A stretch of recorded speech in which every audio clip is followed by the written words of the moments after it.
a reading from the poem of the Man God by Maria Valtorta, Volume 5, Episode 604, entitled The Way of the Cross from the Praetorium to Calvary.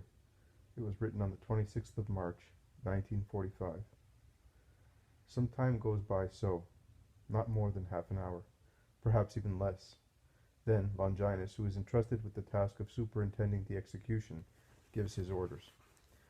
But before Jesus is taken outside into the street to receive the cross and set out, Longinus, who has looked at him twice or three times with a curiosity that is already tinged with compassion and with the expert eye of one who is accustomed to certain situations, approaches Jesus with a soldier and offers him a refreshment, a cup of wine, I think. In fact, he pours a light, blonde, rosy liquid out of a real military canteen. It will do you good. You must be thirsty, and the sun is shining outside, and the way is a long one. And Jesus replies to him, "May God reward you for your compassion, but do not deprive yourself of it. I am healthy and strong. I am not depriving myself, and even if I were, I would do it willingly to give you some solace, a draught to show me that you do not hate heathens." Jesus no longer refuses and takes a draught of the drink. As his hands are already untied and he no longer has the cane or the chlamys, he can do it by himself. But he refuses to take more, although the good, cool drink should be a great relief to his fever, which is already showing itself in the red streaks that inflame his pale cheeks and his dry lips. Take some, take it. It is water and honey. It will give you strength and quench your thirst. I feel pity for you. Yes, pity. It was not you who was to be killed among the Jews. Who knows? I do not hate you, and I will try to make you suffer only what is necessary. But Jesus does not drink any more. He is really thirsty, the dreadful thirst of those who have lost much blood and are feverish. He knows that it is not a drink with narcotics, and he would drink it willingly. But he does not want to suffer less. But I realize, as I understand what I am saying through an internal light, that the compassion of the Roman is of greater solace to him than the water sweetened with honey. May God reward you with his blessing for this solace, he then says, and he smiles again, a heart-rending smile with his swollen, wounded lips, which move with difficulty, also because the severe contusion between his nose and his right cheekbone, caused by the blow with a cudgel he received in the courtyard after the flagellation, is swelling considerably. The two robbers arrive, each surrounded by a decury of soldiers. It is time to go. Longinus gives the last instructions. A sentry is set out in two lines, at about 3 meters from each other, and moves thus into the square, where another sentry has formed a square barrier to drive back the crowd, so that it may not obstruct the procession. In the little square there are already some mounted soldiers, a cavalry decury with a young non-commissioned officer who commands it and has the ensign. A foot soldier is holding the bridle of the centurion's black horse. Longinus mounts and goes to his place, about 2 meters in front of the 11 mounted soldiers. The crosses are brought. Those of the two robbers are shorter. Jesus's is much longer. I say that the vertical stake is not less than 4 meters long. I see that it is already assembled when they bring it. With regard to this matter, I read, when I used to read, that is, years ago, that the cross was assembled on the top of Golgotha, and that along the way the condemned men carried only the 2 poles bundled together on their shoulders. Everything is possible, but I see a true cross, well formed, solid, perfectly mortised at the crossing of the 2 arms, and well reinforced with nails and screw bolts at the junction. And in fact, if one considers that it was destined to support a substantial weight, such as the body of a grown-up person, and had to sustain it also in its last convulsions, one understands that it could not be assembled there and then on the narrow, uncomfortable top of Calvary. Before giving the cross to Jesus, they tie the board with the inscription, "Jesus, Nazarene, King of the Jews," round his neck, and the rope that holds it gets entangled with the crown, which is moved and scratches where it is not already scratched, and pierces new parts, causing fresh pain and making fresh blood spout. The people laugh with sadistic joy. They abuse and curse. They are now ready, and Longinus gives the order of march. First the Nazarene, behind him the 2 robbers, a decury around each of them, the other 7 decuries positioned on the flank as reinforcements, and the soldier who allows the condemned men to be wounded mortally will be held responsible. Jesus comes down the 3 steps that from the lobby take one into the square, and it is immediately clear that Jesus is in an extremely weak condition. He staggers down, coming down the 3 steps, hampered by the cross weighing on his shoulders, all covered with sores, by the board of the inscription that sways in front of him, cutting into his neck, by the oscillations caused to the body by the long stake of the cross, which bounces on the steps and on the uneven ground. The Jews laugh, seeing him stagger along like a drunk man, and they shout to the soldiers, "Push him! Make him fall! In the dust, the blasphemer!" But the soldiers do not do what they have to do. Do only what they have to do. That is, they order the condemned one to stay in the middle of the road and walk. Longinus spurs his horse, and the procession begins to move slowly. And Longinus would also like to make haste, taking the shortest route to Golgotha, because he is not sure of the resistance of the condemned one. But the unrestrained mob, and it is even an honor to call it so, does not want that. Those who are more cunning have already run ahead to the crossroads where the road forks, going towards the walls along one way, and towards the town along the other. And they riot, shouting when they see Longinus try to take the way towards the walls. "You must not do that! You must not! It is not legal! The law prescribes that condemned men are to be seen in the town where they sinned." And the Jews at the rear of the procession realize that at the front they are trying to defraud them of a right, and they join their shouts to those of their colleagues. For peace sake, Longinus turns along the way that takes towards the town, and goes a short distance along it. But he beckons to a decurion to approach him. I say decurion because he is the non-commissioned officer, but perhaps he is what we would call an orderly officer. And he says something to him in a low voice. This man trots back, and as he meets each decury commander, he conveys the order. He then goes back to Longinus to inform him that it has been done, and finally he goes to the place where he was previously, in the line behind Longinus. Jesus proceeds, panting. Each hole in the ground is a trap for his staggering feet, a torture for his shoulders covered with wounds, and for his head crowned with thorns. Also because the sun, which is exceedingly warm, although now and again it hides behind a lead awning of clouds, shines perpendicular on it, so even if it is concealed, it still burns. Jesus is congested with fatigue, fever, and heat. I think that also the light and the howling must be a torture for him, and if he cannot stop his ears in order not to hear so much coarse shouting, he half closes his eyes not to see the road, dazzling in the sunshine. But he must also reopen them because he stumbles over stones and holes, and each stumble is painful as it jerks the cross, which knocks against the crown, which rubs against the wounded shoulder, widening the sores and increasing the pain. The Jews cannot hit him directly any longer, but odd stones and blows with cudgels still strike him. The former, particularly in the little squares crowded with people, the latter instead at bends, along the narrow streets with frequent steps going up or down, at times 1, at times 3, at times more, because of the continuous variations of the ground.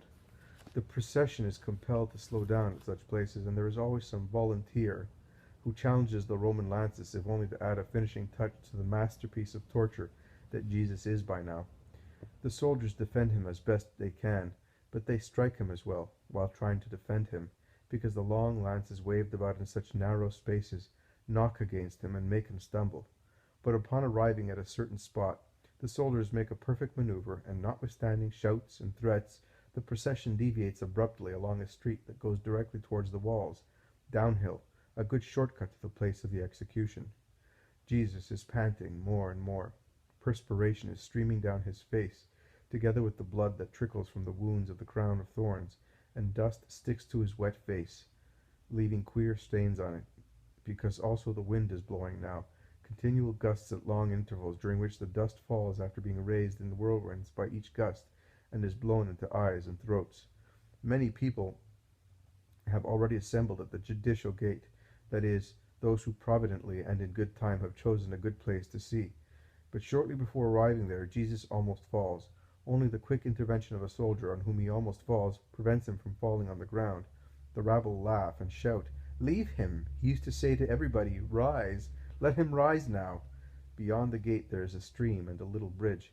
Walking on the uneven boards is now a new fatigue for Jesus, as the long stake of the cross bounces on them even more violently, and there is a new mine of projectiles for the Jews. The stones of the stream fly and hit the poor martyr. The ascent to Calvary begins. A barren road without the least shade, paved with uneven stones. that goes straight up the hill. Here again, when I used to read, I read that Calvary was a few meters high. It may be so. It is certainly not a mountain, but it is a hill, not certainly lower than the Mount of the Crosses is, with respect to the Lungarni, where the Basilica of St. Miniato is, in Florence. Someone may say, "Oh, not so much." Yes, for one who is healthy and strong, it is not much, but it is enough to have a weak heart to feel whether it is much or little.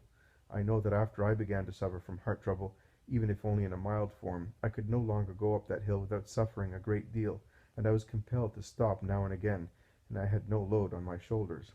And I think that Jesus' heart must have been in a very bad state after the flagellation and sweating blood, and I take only these two things into consideration. So Jesus suffers tremendously in climbing, also because of the weight of the cross, which, being so long, must be very heavy. He finds a protruding stone, and as he is exhausted he can lift his feet only a little, so he stumbles and falls on his right knee, but he can hold himself up with his left hand. The crowd howls with joy. He gets up again. He proceeds, bending and panting more and more, congested, feverish. The board that swings in front of him obstructs his height. His long tunic, the front part of which trails on the ground as he now walks bending, hampers his steps. He stumbles again and falls on both knees, hurting himself where he is already wounded, and the cross, which slips out of his hands and falls after striking his back violently, compels him to bend to pick it up, and to toil painfully to put it back on his shoulder. While he does so, one can clearly see on his right shoulder the wound made by the rubbing of the cross, which has opened the many sores of the scourges, making them all into one, from which serum and blood transsued, so that spot of his white tunic is all stained. The people even applaud for the joy of seeing him fall so badly. Longinus urges to make haste, and the soldiers, striking with the flat of their daggers, press poor Jesus to proceed. He sets out again more and more slowly, despite all solicitations. Jesus seems completely intoxicated, as he sways so much, knocking against one or the other line of soldiers, wandering all over the road, and the people notice it and shout, "His doctrine has gone to his head. Look how he staggers." And others, "And they are not of the people, but priests and scribes," say with a grin, "No, it is still the fumes of the banquets in Lazarus' house. Were they good? Take our food now," and other sentences of the kind. Longinus, who turns around now and again, feels sorry for him and orders a few minutes' stop, and the rabble insults him so much that the centurion orders the soldiers to charge them, and the faint-hearted crowd, at the sight of the shining, threatening lances, run away shouting and hurling themselves here and there down the mountain. It is here that, among the few people who have remained, I again see the small group of the shepherds appear from behind some ruins, probably of a collapsed low wall. They are desolate, upset, dusty, in rags, and with the power of their glances they attract the master's attention. He turns his head round. He sees them. He looks at them fixedly as if they were the faces of angels. He seems to quench his thirst and fortify himself with their tears, and he smiles. The order to resume the march is given, and Jesus passes just in front of them, and he hears their anguished weeping. With difficulty he turns his head round from under the yoke of the cross, and he smiles once again. His solace, 10 faces, a rest in the burning sun, and immediately afterwards the pain of the third fall, a complete one, and this time he does not stumble. He falls because of a sudden lack of strength, due to a syncope. He falls headlong, knocking his face on the uneven stones, and he remains in the dust under the cross that falls on him. The soldiers try to raise him, but as he seems to be dead, they go and inform the centurion. While they go and come back, Jesus comes to himself, and slowly, with the help of 2 soldiers, one of whom lifts the cross and the other helps the condemned one to stand up, he puts himself in his place again, but he is really exhausted. "Make sure that he dies only on the cross," shout the crowd. "If you let him die beforehand, you will answer to the proconsul. Bear that in your minds. The culprit must arrive alive at the execution place," say the chief scribes to the soldiers.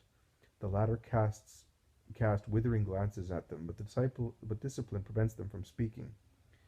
But Longinus is just as afraid as the Jews that the Christ may die on the road, and he does not want to have troubles. Without needing to be reminded, he knows what is his duty as officer responsible for the execution, and he takes action. He takes action disconcerting the Jews who have already run ahead along the road that they have reached from all over the mountain, sweating, scratching themselves to pass among the few thorny bushes of the bare, burnt mountain, falling on the rubble, encumbering it as if it were a dump for Jerusalem, without feeling any pain except that of missing the panting of the martyr, one of his sorrowful glances, a gesture, even an involuntary one, of suffering, and with no other fear but that of not being successful in having a good place. So Longinus gives the order to take the longer road that winds up the mountain, and is therefore not so steep. This road seems a path that by dint of being used by many people has changed into a rather comfortable road. This crossroad is situated about halfway up the mountain, but I see that farther up the straight road is crossed 4 times by this one, which climbs with a slighter slope to compensate for this much longer, for this is much longer. And many people are going up this road, but they do not participate in this shameful uproar of people possessed, who follow Jesus to take delight in his tortures. They are mostly women, weeping and veiled, and some small groups of men, very small ones indeed, who are much ahead of the women, and are about to pass from sight. When going on their way, the road turns round the mountain. Calvary here looks somehow pointed in its odd structure, which is snout-shaped on one side, whilst on the other side, it drops sheer. The men disappear behind the stony point, and I lose sight of them. The people following Jesus are shouting with rage.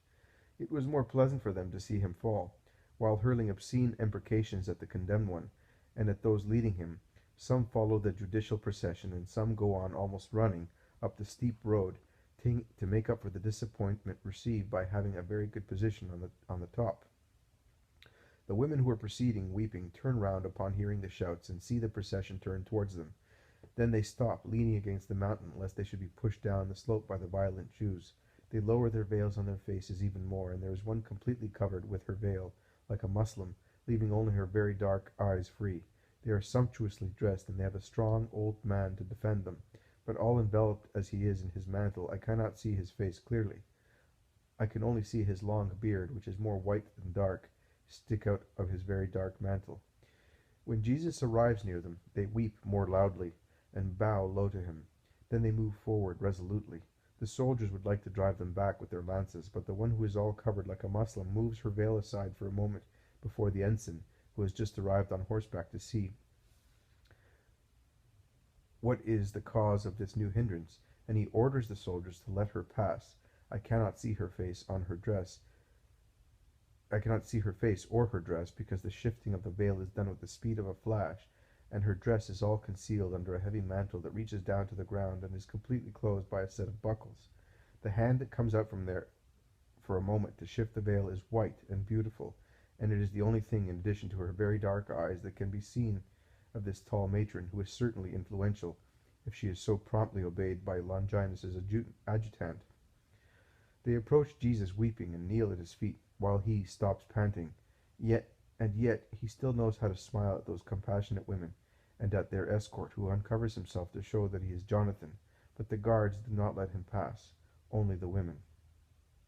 One of them is Johanna of Chuza, and she is more haggard than she was when she was dying. Only the traces of her tears are red.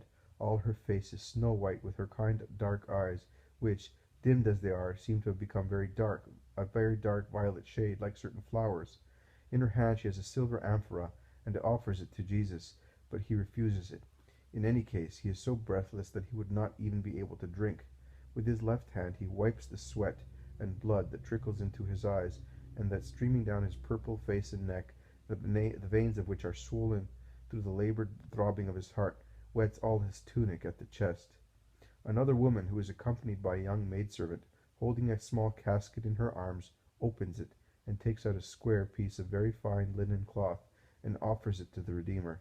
He accepts it, and as he cannot manage by himself with one hand only, the compassionate woman helps him to take it to his face,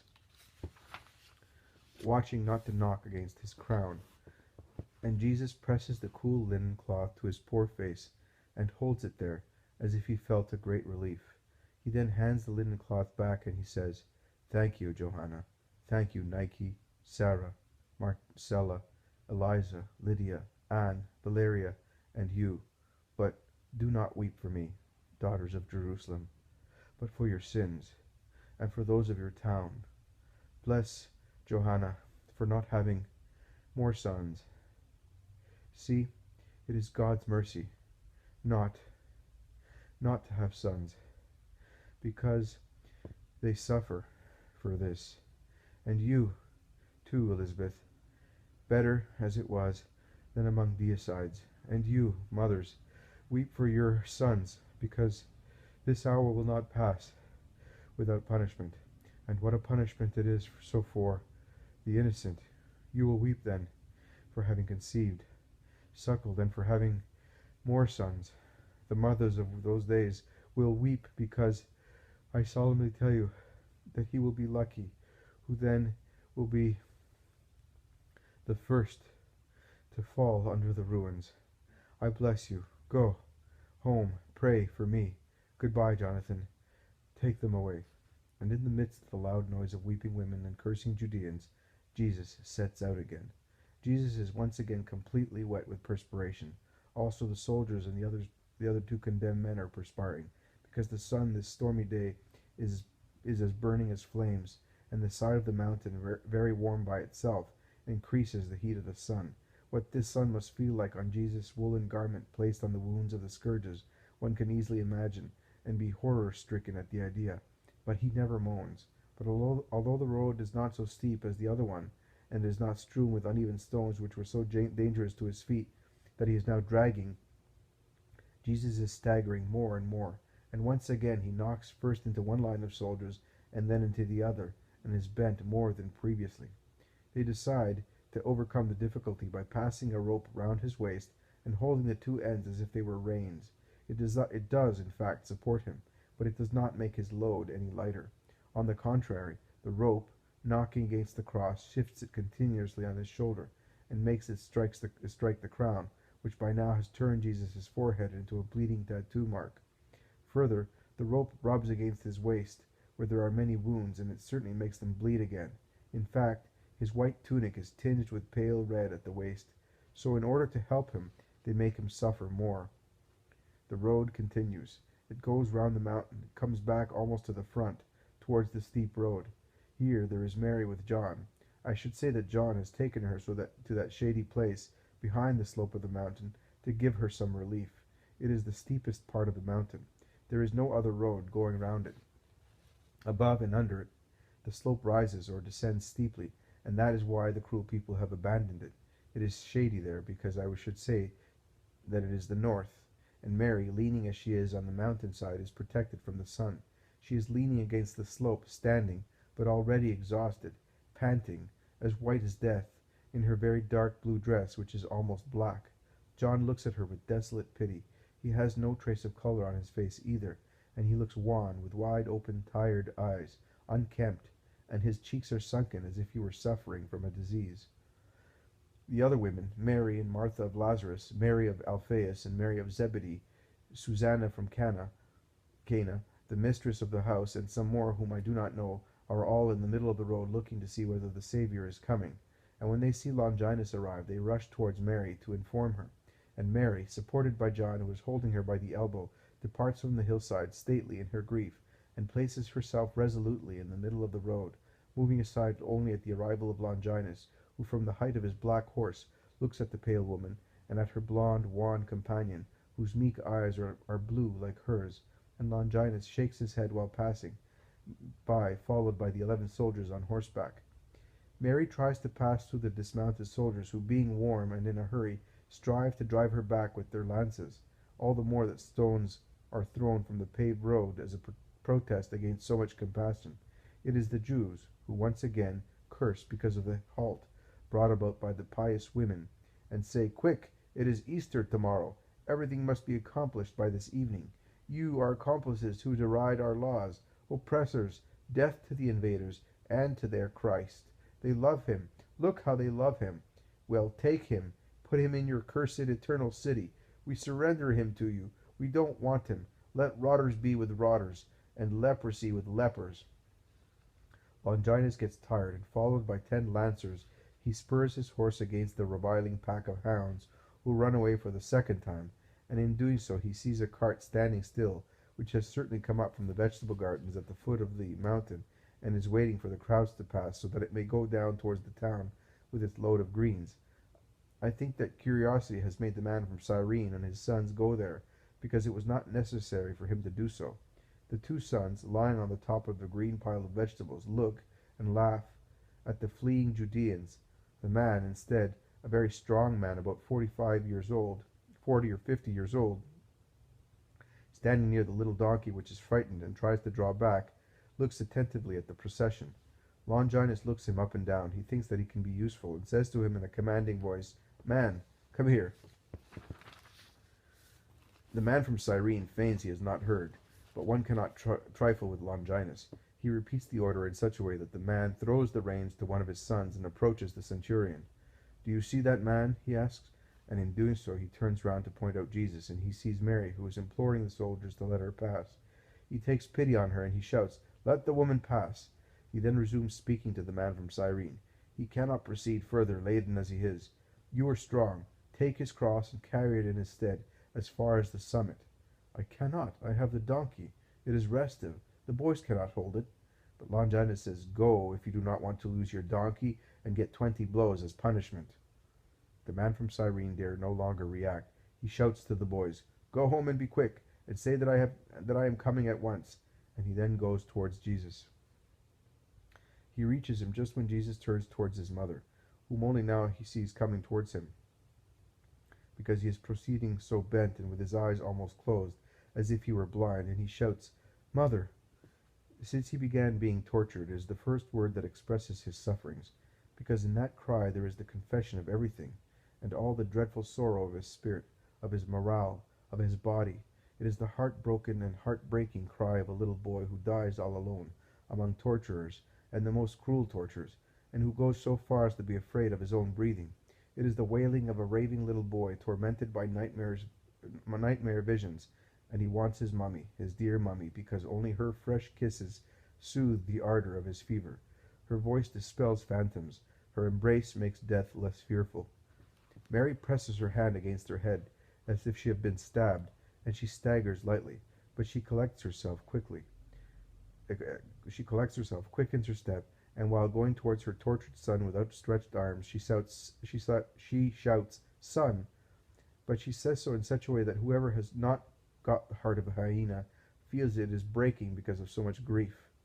I notice signs of compassion even among the Romans, and yet they are soldiers, accustomed to slaughters, marked by scars. But the words "mother" and "son" are always the same for all those who, I repeat it, are not worse than hyenas. They are understood everywhere, and they raise waves of compassion everywhere. The man from Cyrene feels such pity, and as he sees that Mary cannot embrace her son because of the cross, and that after stretching her arms out she lets them drop, convinced that she is unable to do so, and she only looks at him, striving to smile with her smile of a martyr to encourage him, while her trembling lips drink her tears. And he, turning his head round from under the yoke of the cross, tries in his turn to smile at her, and send her a kiss with his poor lips, wounded and split by blows and fever. He hastens to remove the cross, and he does so with the gentleness of a father, in order not to give a shove to the crown or rub against his sores. But Mary cannot kiss her son. Even the lightest touch would be a torture for his torn flesh, and Mary refrains. And then the most holy feelings have a profound modesty, and they exact respect, or at least compassion, whilst here there is curiosity, and above all mockery. Only the two anguished souls kiss each other. The procession, which sets out again under the pressure of the waves of the furious people, divides them, pushing the mother against the mountain to be sneered at by all the people. Behind Jesus there is now the man from Cyrene with the cross, and Jesus, freed of that weight, is proceeding more easily. He is panting violently. He often presses his hand against his heart, as if he had a great pain or a wound there in the sternum heart region. And now, since his hands are no longer tied, and he is able to do so, he pushes his hair, which had fallen forward, and is sticky with blood and perspiration, behind his ears, to feel some air on his cyanotic face. He unties the cord round his neck, as it makes him suffer in breathing, but he can walk better. Mary has withdrawn with the women. She follows the procession once it has passed, and then, along a short cut, she turns her step towards the top of the mountain, defying the insults of the cannibalistic populace. Now that Jesus can walk freely, the last stretch of the road around the mountain is soon covered, and they are already close to the top, crowded with shouting people. Longinus stops and orders his men to inexorably repel everybody farther down, so that the top, the place of the execution, may be free, and one half of the century carries out the order, rushing to the spot, and mercilessly driving back whoever is there, making use of their daggers and lances to do so. The hail of blows with the flat of swords and clubs makes the Jews run away from the top, and they would like to stop in the open space below, but those already there do not give in, and the people begin to brawl fiercely. They all seem to be mad. As I told you last year, the top of Calvary is shaped like an irregular trapezium, slightly higher on the right side, after which the mountain descends steeply for more than half of its height. In this little open space there are already 3 deep holes, lined with bricks or slate, that is, built for a special purpose. Near them there are stones and earth ready to prop the crosses. Other holes instead are full of stones. It is obvious that they empty them each time according to the number required. Under the trapezoidal summit, on the side of the mountain that does not descend steeply, there is a kind of platform that slopes down gently, forming a second little open space. 2 wide paths depart from it, going around the top, which is thus isolated and raised at least 2 meters in height on all sides. The soldiers who have driven the people away from the top with convincing blows of their lances subdue quarrels and make room, so that the procession may pass without any hindrance on the last stretch of the road, and they remain there, forming a double hedge, while the 3 condemned men, surrounded by the soldiers on the horseback and protected behind by the other half of the century, arrive at the spot where they are stopped, at the foot of the natural raised platform, that is the summit of Golgotha. While that takes place, I see the Marys, and a little behind them there is Joanna of Chuza, with the other 4 ladies mentioned previously. The others have withdrawn, and they must have gone by themselves, because Jonathan is still there, behind his mistress, the one we call Veronica, and whom Jesus called Nike, is no longer there, and also her maidservant is absent, and also the one who was all covered with a veil and was obeyed by the soldiers is no longer there. I can see Joanna, the old woman named Eliza, Anne, the mistress of the house where Jesus went for the vintage in the first year of his public life, and 2 more whom I cannot identify. Behind these women and the Marys I can see Joseph and Simon of Alphaeus, and Alphaeus of Sarah with the group of the shepherds. They have scuffled with those who wanted to repel them, insulting them, and the strength of these men, increased by their love and grief, has been so powerful that they defeated their opponents, forming a free semicircle at which the very pusillanimous Jews dare only to hurl cries of death and shake their fists, but nothing else, because the crooks of the shepherds are knotty and heavy, and these valiant men lack neither strength nor the ability to aim accurately, and I am not wrong in saying so. It takes real courage for a few men, known as Galileans, or followers of the Galilean master, to oppose a hostile population. It is the only place on the whole of Calvary in which Christ is not cursed. The mountain, on the 3 sides on which the slopes descend gently towards the valley, is all crowded with people. The yellowish, barren earth can no longer be seen. In the sun that appears and disappears, it looks like a flowery meadow with corollas of all colors, so numerous and close together are the headgears and mantles of the sadists standing there. More people are beyond the torrent, on the road, and more beyond the walls, and there are more on the terraces which are closer. The rest of the town is deserted, empty, silent.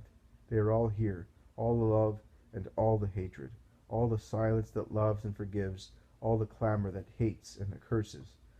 While the men responsible for the execution prepare their instruments, finishing emptying the holes, and the men condemned await in the middle of the square formed by the soldiers, the Jews, who have taken shelter in the corner opposite the Marys, insult them. They insult also the mother. Death to the Galileans! Death, Galileans! Galileans, curse them! Death to the Galilean blasphemer! Nail on the cross also the womb that bore him. Away from here, the vipers that give birth to demons. Death to them! Clear Israel of the females who copulate with the billy goat. Longinus, who has dismounted, turns round and sees the mother. He orders his men to stop the uproar. The 50 soldiers who were behind the condemned men charge the rabble and clear the second esplanade completely, as the Jews run away along the mountain, treading on one another. Also the other soldiers dismount, and one takes the 11 horses in addition to that of the centurion, and takes them to a shady spot behind the ridge of the mountain. The centurion sets out towards the top. Joanna of Chuza moves forward and stops him. She gives him an amphora and a purse. She then withdraws, weeping, and goes towards the edge of the mountain with the other women. Everything is ready on the summit. They make the condemned men go up, and once again Jesus passes near his mother, who utters a groan, which she tries to stifle by pressing her mantle against her lips. The Jews notice it. They laugh and deride. John, the meek John, who has one arm round Mary's shoulders to support her, turns round and glares at them. Even his eyes are phosphorescent. If he did not have to protect the women, I think that he would grip one of the cowards by the throat. As soon as the condemned men are on the fatal platforms, the soldiers surround the open space on three sides. Only the one that drops sheer is empty. The centurion orders the man from Cyrene to go away, and he goes away, unwillingly now, and I would not say out of sadism, but out of love. In fact, he stops near the Galileans, sharing with them the insults that the crowd give liberally to these haggard believers of the Christ. The two robbers throw their crosses on the ground, swearing. Jesus is silent. The sorrowful way has come to its end.